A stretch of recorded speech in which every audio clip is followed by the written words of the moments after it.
بسم الله الرحمن الرحيم قل هو الله أحد റബ്ബ് സുബ്ഹാനഹു വ തആലയുടെ നിയമനിർദ്ദേശങ്ങൾ ജീവിതത്തിന്റെ മുഴുവൻ മേഖലകളിലും പുലർത്തി പാലിച്ച് ജീവിക്കണമെന്ന് നമ്മെ ഏവരെയും ഓർമ്മപ്പെടുത്തുകയാണ്, വസിയ്യത്ത് ചെയ്യുകയാണ്. വിശുദ്ധ ഖുർആൻ അല്ലാഹു സുബ്ഹാനഹു വ തആല മാനവർക്ക് മാർഗദർശനമായി നിശ്ചയിച്ചു തന്നിട്ടുള്ള റബ്ബിന്റെ കലാം. ആ കലാമിന്റെ മൂന്നിൽ ഒന്ന്, വിശുദ്ധ ഖുർആനിന്റെ മൂന്നിൽ ഒന്ന് എന്ന് നബി കരീം സല്ലല്ലാഹു അലൈഹി വസല്ലം വിശദീകരിച്ചു തന്ന, ഒരുപക്ഷെ ചെറുപ്പം മുതൽ കാണാതെ അറിയുന്നത് കൊണ്ട്, സ്ഥിരമായി പാരായണം ചെയ്യുന്നത് കൊണ്ട് വേണ്ടത്ര ആഴത്തിലേക്ക് പഠിക്കാനോ മനസ്സിലാക്കാനോ മുസ്ലിം സാധാരണക്കാർക്ക് അവസരം ലഭിക്കാൻ സാധ്യതയില്ലാത്തൊരധ്യായമാണ് അൽ ഇഖ്ലാസ് എന്ന പേരിൽ അറിയപ്പെടുന്ന വിശുദ്ധ ഖുർആനിലെ 112-ാമത്തെ അധ്യായം. സൂറത്തുൽ കാഫിറൂൻ വിശദീകരിച്ചെടുത്ത് നമുക്ക് മഹാന്മാരായ മുഫസ്സിരീങ്ങൾ പറഞ്ഞത് കാണാം. ലാ ഇലാഹ ഇല്ലല്ലാഹ് എന്ന കലിമത്തു തൗഹീദിന്റെ ആദ്യ ഭാഗം ലാ ഇലാഹ എന്നത് സൂറത്തുൽ കാഫിറൂനിലൂടെ അള്ളാഹു വിശദീകരിച്ചു. ഖുൽ യാ അയ്യുഹൽ കാഫിറൂൻ ലാ അഅ്ബുദു മാ തഅ്ബുദൂൻ എന്ന് തുടങ്ങുന്ന ആ അധ്യായം ലാ ഇലാഹ എന്ന ഭാഗവും ഇല്ലല്ലാഹ് അല്ലാഹു അല്ലാതെ എന്ന ഭാഗം ഖുൽ ഹുവല്ലാഹു അഹദ് എന്ന് തുടങ്ങുന്ന സൂറത്തുൽ ഇഖ്ലാസിലൂടെയും റബ്ബ് സുബ്ഹാനഹു വ തആല വിശദീകരിച്ചു എന്ന് നമുക്ക് കാണാം. മഹാനായ നബി കരീം സല്ലല്ലാഹു അലൈഹി വസല്ലം നിത്യജീവിതത്തിൽ പലതവണ പാരായണം ചെയ്യാൻ വേണ്ടി നിർദ്ദേശിച്ചിട്ടുള്ള ഒരധ്യായമാണിത്. ഉറങ്ങാൻ കിടക്കുന്ന സന്ദർഭത്തിൽ മുമ്പ് നമ്മൾ വിശദീകരിച്ചു. ബുഖാരിയും മുസ്ലിമും ഒട്ടനേകം ഹദീസ് പണ്ഡിതന്മാർ റിപ്പോർട്ട് ചെയ്ത ഒരു കാര്യമാണ്. ഉറങ്ങാൻ കിടക്കുമ്പോൾ 3 തവണ ഒപ്പമുള്ള സൂറത്തു ഫലത്തിനോടും സൂറത്തു നാസിനോടും ചേർത്ത് ഈ അധ്യായം പാരായണം ചെയ്യാൻ, അത് 3 പ്രാവശ്യം പാരായണം ചെയ്യാൻ, മാത്രമല്ല ഓതിയിട്ട് ശരീരത്തിലാകെ തടവാൻ, അഥവാ എല്ലാ ദിവസവും മന്ത്രിക്കണം എന്ന് ഇസ്ലാം പഠിപ്പിക്കുന്നു. ചിലരെങ്കിലും മന്ത്രം എന്ന് പറയുമ്പോഴേക്കും അത് അന്ധവിശ്വാസം, ശിർക്ക് എന്നൊക്കെ പറഞ്ഞു കളയും. തെറ്റാണത്. വാദം പിടിച്ച മന്ത്രം അതാ പാടില്ലാത്തത്. മന്ത്രവാദം അത് നമുക്ക് വേണ്ട. എന്നാൽ മന്ത്രം എന്ന് പറഞ്ഞാൽ സ്വകാര്യമായി പറയുക. ആരോട്? റബ്ബിനോട്, പടച്ചവനോട് സ്വകാര്യമായി പറയുന്നതിനാണ് മന്ത്രം എന്ന് പറയുന്നത്, പ്രാർത്ഥന എന്നർത്ഥത്തിൽ. അത് വിശ്വാസികൾക്ക് അവരുടെ ജീവിതത്തിൽ എല്ലാ ദിവസവുമുണ്ട്. അതിൽ ഒന്നാണ് ഈ സൂറത്ത് ഇഖ്ലാസ് അടക്കം രാത്രി നമ്മൾ കിടക്കുമ്പോൾ ഓതി, എന്നിട്ട് ഊതിയിട്ട്, മറ്റു റിപ്പോർട്ടിൽ ആദ്യം ഊതി പിന്നീട് ഓതിയിട്ട് ശരീരമാസകലം തടവണം എന്ന് മഹാനായ നബി കരീം സല്ലല്ലാഹു അലൈഹി വസല്ലം പഠിപ്പിച്ചത്. അങ്ങനെ ഒരു ഉറക്കം ഈ 3 സൂറത്തുകൾ ഓതി ശരീരമാസകലം, പരമാവധി ശരീരഭാഗങ്ങളിലെല്ലാം തടവണം എന്ന് ഹദീസ് പണ്ഡിതന്മാർ വിശദീകരിച്ചിട്ടുണ്ട്. അങ്ങനെ ഒരു ഉറക്കം സഹോദരന്മാരെ, സഹോദരിമാരെ, നമുക്ക് കിട്ടിയിട്ടുണ്ടോ? ഇന്നലെ രാത്രി നമ്മൾ അങ്ങനെയാണോ ഉറങ്ങിയത്? നമ്മുടെ കുടുംബാംഗങ്ങൾക്ക് അങ്ങനെ ഒരു കാര്യം അറിയുമോ? തുടങ്ങിയ പ്രായോഗിക കാര്യങ്ങൾ ഇതിനോട് ചേർത്ത് നമ്മൾ നമ്മുടെ ജീവിതവുമായി തട്ടിച്ചു നോക്കേണ്ടതുണ്ട്. നബി കരീം സല്ലല്ലാഹു അലൈഹി വസല്ലമയോട് നിന്റെ റബ്ബിനെ ഞങ്ങൾക്കൊന്ന് വിശദീകരിച്ചു തരണം. കാരണം അവർ ഇബ്രാഹിം നബിയെ കാക്കണേ എന്ന് വിളിക്കുന്നു, ഇസ്മായിൽ നബിക്ക് നേർച്ച കൊടുക്കുന്നു, ലാത്തക്കും ഉസ്സക്കും മനാത്തക്കും വഴിപാടുകൾ സമർപ്പിക്കുന്നു. ഇതൊക്കെ ചെയ്തുകൊണ്ടിരിക്കുമ്പോൾ ആ മഹാന്മാരെ ഒന്നും ആരാധിക്കാൻ, അവരോടൊന്നും പ്രാർത്ഥിക്കാൻ പാടില്ല എന്ന് പറയുമ്പോൾ അവർക്കൊരു അത്ഭുതമായിട്ടാ മക്കയിലെ മുശ്രിക്കുകൾ എന്താ ഈ പറയുന്നത്? ഇബ്രാഹിം നബിനെ വിളിക്കാൻ പാടില്ല പോലും, ഇസ്മായിൽ നബിക്ക് നേർച്ച കൊടുക്കാൻ പാടില്ല പോലും, എല്ലാം ഒരു പടച്ചോന്. എന്നാൽ ആ പടച്ചോനെ പറ്റി നീ ഒന്ന് ഞങ്ങൾക്ക് വിശദീകരിച്ചതാ എന്ന് മക്കയിലെ ബഹുദൈവ വിശ്വാസികൾ മഹാനായ നബി കരീം സല്ലല്ലാഹു അലൈഹി വസല്ലമയോട് ആവശ്യപ്പെട്ടപ്പോഴാണ് ഈ സൂറത്ത് അല്ലാഹു സുബ്ഹാനഹു വ തആല അവതരിപ്പിച്ചത് എന്ന് നമുക്ക് കാണാൻ സാധിക്കും. ആ സൂറത്തിലുള്ള ഓരോന്നും വിശുദ്ധ ഖുർആനിന്റെ 1/3 എന്ന് പറയുമ്പോൾ എത്രമാത്രം പ്രാധാന്യമുണ്ട്. ഖുൽ, മുഹമ്മദ് നബിയെ പറയുക, ഹുവല്ലാഹു അഹദ്, കാര്യം അള്ളാഹു ഏകനാണ് എന്നതാകുന്നു. ഒന്നാമതായി ഒരു സന്ദർഭമുണ്ട് അവിടെ. ആ സന്ദർഭത്തിൽ വെച്ചുകൊണ്ട് ഹുവ എന്ന ആ സർവനാമത്തിന് അത് എന്നും അവൻ എന്നും 2 രൂപത്തിൽ അർത്ഥം പറയും. വരാൻ പോകുന്ന ഒരു കാര്യത്തെപ്പറ്റി പറയുന്ന, അതിലേക്ക് ശ്രദ്ധ ക്ഷണിക്കുന്ന ഒരു കാര്യം എന്ന നിലക്കാണ് ഇത് ഉപയോഗിക്കപ്പെടാറുള്ളത്. അതാണ് ഹുവ, അത് അഥവാ കാര്യം. ഒരു കാര്യമുണ്ട്. ആ കാര്യം എന്താണ്? ഹുവല്ലാഹു അഹദ്, അല്ലാഹു സുബ്ഹാനഹു വ തആല ഏകനാകുന്നു എന്നതാണ് കാര്യം. അപ്പൊ നിങ്ങൾ എന്നോട് ചോദിക്കുന്നത് അള്ളാഹുവിനെ കുറിച്ച് ഞങ്ങൾക്കൊന്ന് പറഞ്ഞു തരൂ. നമുക്ക് ഈ ലോകത്ത് ജീവിക്കുന്ന എനിക്കും നിങ്ങൾക്കും അള്ളാഹുവിനെ അറിയണോ? ഖുൽ ഹുവല്ലാഹു അഹദ്, കാര്യം അല്ലാഹു സുബ്ഹാനഹു വ തആല അവൻ ഏകനാകുന്നു എന്നതാണ്. അഹദ് എന്നത് സ്ഥാനരൂപത്തിൽ അല്ലാഹു സുബ്ഹാനഹു വ തആലക്ക് മാത്രമേ ഉപയോഗിക്കുകയുള്ളൂ. നമ്മൾ ഒന്ന് എന്നതിനെ വാഹിദ് എന്നാണ്, നമ്മൾ അറബിയിൽ എണ്ണുമ്പോൾ വാഹിദ് എന്നാണ് പറയുക. അപ്പൊ അഹദ് എന്നത് സ്ഥാനരൂപത്തിൽ റബ്ബ് സുബ്ഹാനഹു വ തആലക്ക് മാത്രമേ, അഥവാ എണ്ണത്തിൽ മാത്രമല്ല ഏത് നിലക്ക് നോക്കിയാലും അല്ലാഹു സുബ്ഹാനഹു വ തആല ഏകനാകുന്നു. ബഹുത്വത്തിന്റെ, നാനാത്വത്തിന്റെ, ഘടനയുടെ ഒരു കലർപ്പും റബ്ബ് സുബ്ഹാനഹു വ തആലക്കില്ല. അവൻ എല്ലാ അർത്ഥത്തിലും ഏകനാകുന്നു എന്നതാണ്. അള്ളാഹുവിന്റെ സത്തയിൽ, ഗുണങ്ങളിൽ, നാമവിശേഷണങ്ങളിൽ എല്ലാം അല്ലാഹു സുബ്ഹാനഹു വ തആല ഏകനാകുന്നു. ഖുൽ ഹുവല്ലാഹു അഹദ്, പറയുക നബിയെ, കാര്യം അല്ലാഹു സുബ്ഹാനഹു വ തആല അവൻ ഏകനാകുന്നു. അതിന്റെ വിശദീകരണം എന്നോണമാണ് അള്ളാഹുവിന്റെ വിശേഷണങ്ങൾ, അവന്റെ ആ ഏകത്വത്തിന്റെ പ്രത്യേകതകളാണ് അടുത്ത ആയത്തുകളിൽ. അല്ലാഹു സ്വമദ്, റബ്ബ് സുബ്ഹാനഹു വ തആല ഏവർക്കും ആശ്രയമുള്ളവനാകുന്നു. സ്വമദ് എന്നതിന് നേരെ ഒരു മലയാള അർത്ഥം പറയുക നമുക്ക് സാധ്യമല്ല. എന്ന് പറഞ്ഞാൽ എല്ലാവരും റബ്ബ് സുബ്ഹാനഹു വ തആലയെ ആശ്രയിക്കുന്നു. റബ്ബ് ആരെയും ആശ്രയിക്കുന്നില്ല. ഇത് എഴുതണമെങ്കിൽ എത്ര വാചകം മലയാളത്തിൽ വേണമെന്ന് ആലോചിച്ച് നോക്കൂ. അതാണ് ചുരുക്കി പറഞ്ഞാൽ അസ്വമദ് എന്നതിന്റെ അർത്ഥം. അല്ലാഹു സുബ്ഹാനഹു വ തആല ലോകത്തുള്ള എല്ലാവർക്കും അവന്റെ ആശ്രയമില്ലാതെ ഒരു സെക്കൻഡ് മുന്നോട്ട് പോകാൻ നമുക്കാർക്കും സാധ്യമല്ല. ഇതാണ് രാവിലത്തെ പ്രാർത്ഥനകളിൽ മഹാനായ നബി കരീം സല്ലല്ലാഹു അലൈഹി വസല്ലം പഠിപ്പിച്ചത്. വലാ തകിൽനി, പടച്ചവനെ നീ എന്നെ വിട്ടേക്കരുത്, ഒരു കണ്ണിമ വെട്ടുന്ന സമയം എന്റെ കാര്യം റബ്ബേ നീ എന്നെ ഏൽപ്പിക്കരുതേ എന്ന് മഹാനായ നബി കരീം സല്ലല്ലാഹു അലൈഹി വസല്ലം എല്ലാ ദിവസവും പ്രാർത്ഥിക്കുമായിരുന്നു. ഒരൊറ്റ തുമ്മൽ മതി സഹോദരങ്ങളെ, ആ തുമ്മൽ മതി. നമ്മുടെ ഹൃദയം ഒന്ന് സ്റ്റക്കായാൽ അതോടുകൂടി നമ്മൾ ഈ ലോകത്ത് വിട പറയേണ്ടി വരും. ഏത് കാര്യത്തിലും റബ്ബ് സുബ്ഹാനഹു വ തആലയുടെ ആശ്രയം നമുക്ക് മാത്രമല്ല, ലോകത്തുള്ള സർവ്വ സൃഷ്ടികൾക്കും അള്ളാഹുവിന്റെ ആശ്രയം ആവശ്യമാണ്. അള്ളാഹുവിനാകട്ടെ ആരുടെയും ആശ്രയം ആവശ്യമില്ലതാനും. ലം യലിദ് വലം യൂലദ്, അതാണ് റബ്ബ് സുബ്ഹാനഹു വ തആലയെ കുറിച്ച് ഞങ്ങൾക്കൊന്ന് പറഞ്ഞുതാ എന്ന് പറഞ്ഞപ്പോൾ തുടർച്ചയായി നബി കരീം സല്ലല്ലാഹു അലൈഹി വസല്ലം വിശദീകരിച്ചത്, അവൻ അഥവാ റബ്ബ് സുബ്ഹാനഹു വ തആല ആർക്കും ജന്മം നൽകിയിട്ടില്ല, അവൻ ആരുടെയും സന്തതിയായി ജനിച്ചിട്ടുമില്ല. അള്ളാഹിനെ പറ്റി മനസ്സിലാക്കേണ്ടത്, റബ്ബ് സുബ്ഹാനഹു വ തആല ആർക്കും ജന്മം നൽകി, അവൻ പിതാവോ മകനോ ബീജമോ ഒന്നുമല്ല. അതാണ് അപ്പൊ നമുക്കൊക്കെ ജന്മം നൽകിയതാർ. ആ ജന്മം നൽകുക എന്ന് പറയുമ്പോൾ ഒരു പ്രത്യേകതയുണ്ട്. അവിടെ വിവാഹമൊക്കെയാണ് ഓർമ്മ വരിക. അതുകൊണ്ടാണ് പടച്ചവൻ പിതാവല്ല, പടച്ചവൻ മകനല്ല, പടച്ചവൻ ബീജമല്ല, എല്ലാറ്റിനെയും സൃഷ്ടിച്ചവൻ അല്ലാഹുവാണ്. പടച്ചവനെ സൃഷ്ടിക്കാൻ വിവാഹവും അങ്ങനത്തെ യാതൊന്നും ആവശ്യം. കുൻ ഫയകുൻ, നീ ഉണ്ടാവുക എന്ന് പറഞ്ഞാൽ അപ്പോൾ അതുണ്ടാകും. ആദം നബി അലൈഹി ഇസ്ലാമിനെ എങ്ങനെ റബ്ബ് സൃഷ്ടിച്ചു? പിന്നെ ഹവ്വാ ബീവിയെ എങ്ങനെ സൃഷ്ടിച്ചു? അതാണ് റബ്ബ് സുബ്ഹാനഹു വ തആലയുടെ പ്രത്യേകത. അഥവാ അല്ലാഹു സുബ്ഹാനഹു വ തആല പിതാവല്ല, മകനല്ല, ബീജവും അല്ല എന്ന് വിശുദ്ധ ഖുർആൻ. അവൻ സ്വയം ഭൂവാണ്, മാത്രമല്ല അവൻ അനാദ്യനാണ്, അവൻ അനന്തനാണ്. അപ്പോൾ അല്ലാഹു സുബ്ഹാനഹു വ തആലക്ക് സന്താനമോ അല്ലെങ്കിൽ അവൻ അവതാരമോ അങ്ങനെ യാതൊന്നും റബ്ബ് സുബ്ഹാനഹു വ തആലക്കില്ല.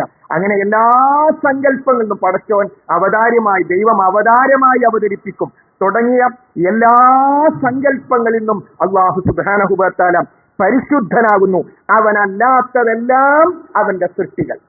പടച്ചോനല്ലാത്തതെല്ലാം പടച്ചവന്റെ സൃഷ്ടികൾ. അതാണ് അല്ലാഹു സുബ്ഹാനഹു വ തആലയുടെ ലം യലിദ് വലം യൂലദ് എന്നതിന്റെ അർത്ഥം. വലം യകുൽ ലഹു കുഫുവൻ അഹദ്, അവന് തുല്യനായി ഒരുവനുമില്ല. പടച്ച തമ്പുരാന് റബ്ബ് സുബ്ഹാനഹു വ തആലക്ക് തുല്യനായി ആരും തന്നെയില്ല. അവന്റെ സത്തയിലോ ഗുണങ്ങളിലോ പ്രവർത്തനങ്ങളിലോ അധികാരങ്ങളിലോ അവകാശങ്ങളിലോ സൃഷ്ടിയിലോ സംഹാരത്തിലോ നിയന്ത്രണത്തിലോ കൈകാര്യകർത്തൃത്വത്തിലോ അറിവിലോ കഴിവിലോ ഒന്നും തന്നെ റബ്ബ് സുബ്ഹാനഹു വ തആലക്ക് തുല്യനായി പങ്കാളിയായി ആരും തന്നെയില്ല. ലൈസ കമിസ്ലിഹി ശൈഉൻ, അവനെപ്പോലെ ഒരു വസ്തുവുമില്ല. വഹുവ സമീഉൽ അലീം, അവനെല്ലാം കേൾക്കുന്നവനും എല്ലാം കണ്ടറിയുന്നവനുമാകുന്നു എന്ന് വിശുദ്ധ ഖുർആൻ പഠിപ്പിക്കുന്നു. അപ്പൊ സഹോദരങ്ങളെ, വളരെ സത്തയടങ്ങുന്ന റബ്ബ് സുബ്ഹാനഹു വ തആല ആരാണ് എന്ന് നമ്മൾ അറിയേണ്ടുന്ന പഠിക്കേണ്ടുന്ന ഇതെങ്ങാനും ഒരു സത്യവിശ്വാസി യഥാവിധി പഠിച്ചു കഴിഞ്ഞാൽ അവന് സ്വർഗത്തിലേക്ക് പോകാനുള്ള അടിസ്ഥാനമായ അറിവ് അവന് കിട്ടി. ഇനി ഇസ്ലാം അല്ലാത്ത മറ്റേത് മതങ്ങൾ എടുത്തു നോക്കൂ, ഇത്രയും ശുദ്ധമായ ഏകദൈവ ആരാധനയിൽ നിന്ന് ഏതൊരു സാധാരണക്കാരനും മനസ്സിലാകുന്ന വ്യതിയാനങ്ങളാണ് നമ്മുടെ ചുറ്റുഭാഗങ്ങളിലൊക്കെ. എന്നാൽ ഈ പടച്ചവനെ അവരൊക്കെ അംഗീകരിക്കുകയും ചെയ്യും. വലഇൻ സഅൽതഹും മൻ ഖലഖസ് സമാവാതി വൽ അർദ് വസഖറ ശംസ വൽ ഖമർ ലയഖൂലുന്ന അല്ലാഹ്. മുഹമ്മദ് നബിയെ, ആകാശഭൂമികളെ സൃഷ്ടിച്ചത് ആരാണ്, സൂര്യചന്ദ്രന്മാരെ ശരിപ്പെടുത്തിയത് ആരാണ് എന്ന് നീ അവരോട് ചോദിച്ചാൽ അവർ പറയും ലയഖൂലുന്ന അല്ലാഹ്, അല്ലാഹു ആകുന്നു. ആരാണ് നിങ്ങളെ സൃഷ്ടിച്ചത്? അല്ലാഹു. മൻ നസ്സല മിനസ് സമാഇ മാഅൻ, ആരാണ് ആകാശം വെള്ളമിറക്കുന്നത്? അല്ലാഹു എന്ന് തന്നെ മക്കയിലെ ബഹുദൈവ വിശ്വാസികൾ മുശ്രിക്കുകൾ പറയുമായിരുന്നു. പിന്നെ എങ്ങനെ ഒരു തെറ്റിക്കപ്പെട്ടു പോയി? ഇതൊക്കെ സമ്മതിച്ചിട്ട് പിന്നെന്തേ മഴയില്ലെങ്കിൽ ഒരു ഇബ്രാഹിം നബിയെന്ന് വിളിക്കുന്നത്? ഇതൊക്കെ സമ്മതിച്ചിട്ട് പിന്നെന്തേ ഒരു കുട്ടില്ലെങ്കിൽ ഇസ്മായിൽ നബിയോട് പ്രാർത്ഥിക്കുന്നത്? അതാ ഖുർആൻ ചോദിക്കുന്നത്. ഒക്കെ ഒരു സമ്മതിക്കുന്നു. അപ്പോൾ സഹോദരങ്ങളെ, ബഹുദൈവ വിശ്വാസം എന്ന് പറയുന്നത് ഒന്നിലധികം പടച്ചവന്മാരുണ്ട് എന്ന് പറയലാണോ? അങ്ങനെയാണെങ്കിൽ ഇന്ത്യയിൽ ബഹുദൈവ വിശ്വാസമില്ല എന്ന് പറയേണ്ടി വരില്ലേ? ബഹുമാന്യരായ ഹൈന്ദവർ, അവരോട് നാം ചോദിക്കൂ, ആരാണ് സൂര്യനെ സൃഷ്ടിച്ചത്? അവർ പറയുമോ ശ്രീരാമനാണെന്ന്? അവർ പറയുമോ ശ്രീകൃഷ്ണനാണെന്ന്? ഇല്ല. നിങ്ങൾ ഞങ്ങളൊക്കെ പറയുന്ന ആ പടച്ചോൻ തന്നെ. പിന്നെ എന്തിനാ നിങ്ങൾ ഇവരെ ആരാധിക്കുന്നത്? അത് പടച്ചോന്റെ അടുത്തൊക്കെ ഒരു മീഡിയേറ്റർ, ഒന്ന് അടുപ്പിക്കാൻ, അതാണ് അവരുടെ ന്യായം. അതാണ് മഹാനായ നബി കരീം സല്ലല്ലാഹു അലൈഹി വസല്ലമയോട് മക്കയിലെ ബഹുദൈവ വിശ്വാസികളും പറഞ്ഞത്, മാ നഅബുദുഹും ഇല്ലാ ലിയുഖർരിബൂനാ ഇലല്ലാഹി സുൽഫ, ഞങ്ങളെ പടച്ചോന്റെ അടുത്തേക്ക് അടുപ്പിക്കാൻ വേണ്ടി അല്ലാതെ ഞങ്ങൾ ഇവരെ ഒന്നും വിളിക്കുന്നില്ല, ആരാധിക്കുന്നില്ല, അവരൊക്കെ പടച്ചോന്റെ സൃഷ്ടികളല്ലേ എന്ന് പറഞ്ഞുകൊണ്ടായിരുന്നു അവർ ആരാധനയും പ്രാർത്ഥനയും നേർച്ചയും വഴിപാടുമെല്ലാം പടച്ചവനല്ലാത്തവർക്ക് സമർപ്പിച്ചപ്പോ അവർ ദൈവവിശ്വാസികൾ തന്നെയായിരുന്നു. ദൈവവിശ്വാസിക്ക്, ഇനി ഞാൻ പറയുന്ന വാചകം ശ്രദ്ധിക്കുക, ദൈവവിശ്വാസിക്ക് ബഹുദൈവ വിശ്വാസിയാകാൻ കഴിയൂ. പടച്ചോൻ ഇല്ല എന്ന് പറയുന്നവനും ബഹുദൈവ വിശ്വാസിയാവേണ്ട കാര്യമില്ലല്ലോ. വമാ യുഅ്മിനു അക്സറുഹും ബില്ലാഹി ഇല്ലാ വഹും മുശ്രികൂൻ, അധികം ആളുകളും അല്ലാഹുവിൽ വിശ്വസിക്കുന്നില്ല പടച്ചവനിൽ പങ്കു ചേർത്തുകൊണ്ടല്ലാതെ. സൂറത്ത് യൂസുഫിൽ റബ്ബ് സുബ്ഹാനഹു പറയും, ലോകത്തുള്ള ബഹുഭൂരിഭാഗം ആളുകളും അല്ലാഹുവിൽ വിശ്വസിക്കുന്നവരാകുന്നു ഖുർആൻ പറയുന്നു. പക്ഷെ എന്താ കണ്ടീഷൻ? ഇല്ലാ വഹും മുശ്രികൂൻ, അല്ലാഹുവിൽ പങ്കു ചേർത്തുകൊണ്ടാണ് ഭൂരിഭാഗം ആളുകളും അല്ലാഹു. പിന്നെ എന്തിനാ പ്രവാചകന്മാർ ആ പങ്കു ചേർക്കൽ ഒഴിവാക്കണം? അപ്പോൾ ജനങ്ങൾ എന്തു പറഞ്ഞു? ഏത് പങ്കുകാരെ ഒഴിവാക്കണമെന്നാണോ പറഞ്ഞത്, ആ പങ്കുകാരെ പ്രവാചകന്മാർ കുറ്റം പറയുന്നു, തള്ളിപ്പറയുന്നാക്കി മാറ്റി. ഇബ്രാഹിം നബി അംഗീകരിക്കാത്തവൻ എന്നായിരുന്നു മക്കയിലെ മുശ്രിക്കുകൾ റസൂലുള്ളാഹി സ്വല്ലല്ലാഹു അലൈഹി വസല്ലം കൊടുത്ത ചാർജ്. ഇബ്രാഹിം നബിയെ തള്ളിപ്പറയുന്നവൻ, ഇസ്മായിൽ നബിയെ സ്നേഹിക്കാത്തവൻ. അവിടുന്ന് പറഞ്ഞതോ, ഇബ്രാഹിം നബി അലൈഹിസ്സലാമിന്റെ ദുആഇന്റെ ഫലമാണ് ഞാൻ. അവിടുന്ന് ദുആ ചെയ്തിട്ടാ ഞാൻ ജനിച്ചത്. ഞാൻ ഇബ്രാഹിം നബി മില്ലത്തിലാണ്. ഇബ്രാഹിം നബി പടച്ചവനെ മാത്രമാണ് ആരാധിച്ചത്. അതുകൊണ്ട് ഇബ്രാഹിമി മില്ലത്ത് നിങ്ങൾ പിൻപറ്റണം എന്നായിരുന്നു റസൂലുള്ളാഹി സ്വല്ലല്ലാഹു അലൈഹി വസല്ലം പഠിപ്പിച്ചത്. സഹോദരങ്ങളെ, ആദം നബി അലൈഹിസ്സലാമിന്റെ കാലത്ത് എന്താണോ ശിർക്ക്, അതാണ് ലോകാവസാനം വരെ ലോകത്ത് ശിർക്കായി വരിക. ആദം നബി അലൈഹിസ്സലാമിന്റെ കാലത്ത് എന്താണോ തൗഹീദ്, അതാണ് ലോകാവസാനം വരെ തൗഹീദ്. അതിൽ യാതൊരു മാറ്റവും വരികയില്ല എന്നർത്ഥം. അതുകൊണ്ട് ഈ സൂറത്ത് ഒരു ഖുതുബയിലോ ഏതാനും ഖുതുബകളിലോ വിശദീകരിക്കാൻ പറ്റിയതല്ല. അതുകൊണ്ട് അഗാധമായി നാം പഠിക്കേണ്ടുന്ന ഒരധ്യായമാണ് സൂറത്തുൽ ഇഖ്ലാസ്. ഈ സൂറത്ത് ഉറങ്ങുമ്പോൾ 3 പ്രാവശ്യം മറ്റ് 2 സൂറത്തുകളോടൊപ്പം ഓതണമെന്ന് പറഞ്ഞു. സുബ്ഹ് നമസ്കാരത്തിന് മുമ്പുള്ള 2 റക്അത്ത് നമസ്കാരം, ആ 2 റക്അത്ത് നമസ്കാരത്തിൽ മഹാനായ നബി കരീം സല്ലല്ലാഹു അലൈഹി വസല്ലം രണ്ടാമത്തെ റക്അത്തിൽ, ഒന്നാമത്തെ റക്അത്തിൽ റസൂലുള്ളാഹി ഫാത്തിഹ ഓതും, ശേഷം ഖുൽ യാ അയ്യുഹൽ കാഫിറൂൻ എന്ന സൂറത്തുൽ കാഫിറൂൻ ഓതും. രണ്ടാമത്തെ റക്അത്തിൽ ഫാത്തിഹയ്ക്ക് ശേഷം സൂറത്തുൽ ഇഖ്ലാസ് ആണ് നബി കരീം സല്ലല്ലാഹു അലൈഹി വസല്ലം പാരായണം ചെയ്തത്. വിശ്വാസം ദൃഢമാക്കാനും അമലുകളിലേക്ക് അത് പ്രതിഫലിപ്പിക്കാനും റബ്ബ് സുബ്ഹാനഹു വ തആല നമുക്ക് തൗഫീഖ് നൽകി അനുഗ്രഹിക്കുമാറാകട്ടെ.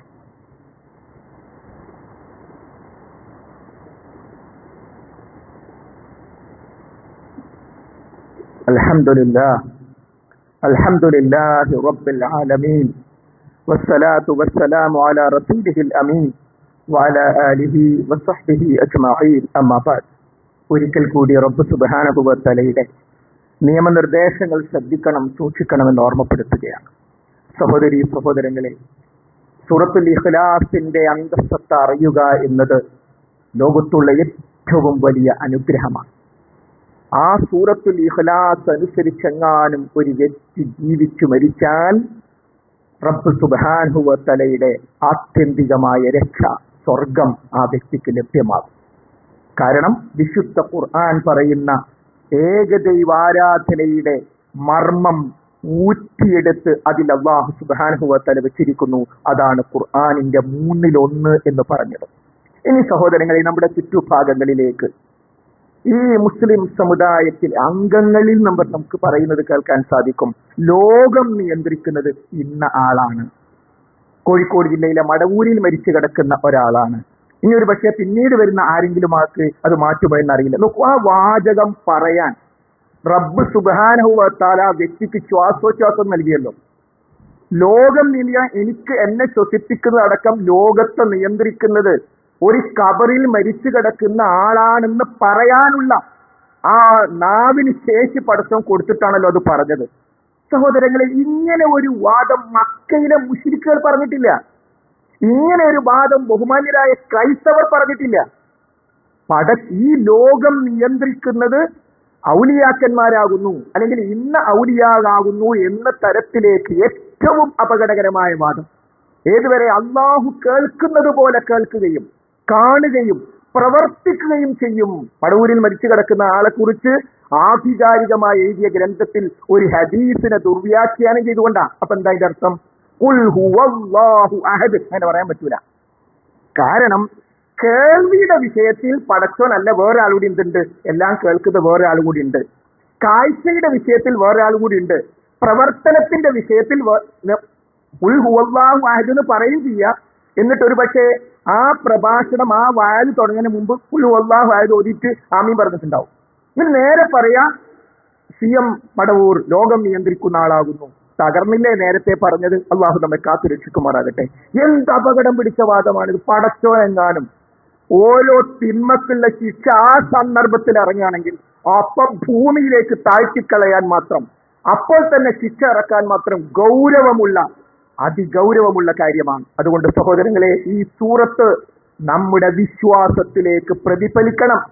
അവിടെ നമ്മൾ തറവാട് നോക്കരുത്, മാതാപിതാക്കൾ നോക്കരുത്, സുഹൃത്തുക്കൾ നോക്കരുത്, സാഹചര്യം നോക്കരുത്. കാരണം അവരാരും നമുക്ക് കബറിലുണ്ടാവില്ല.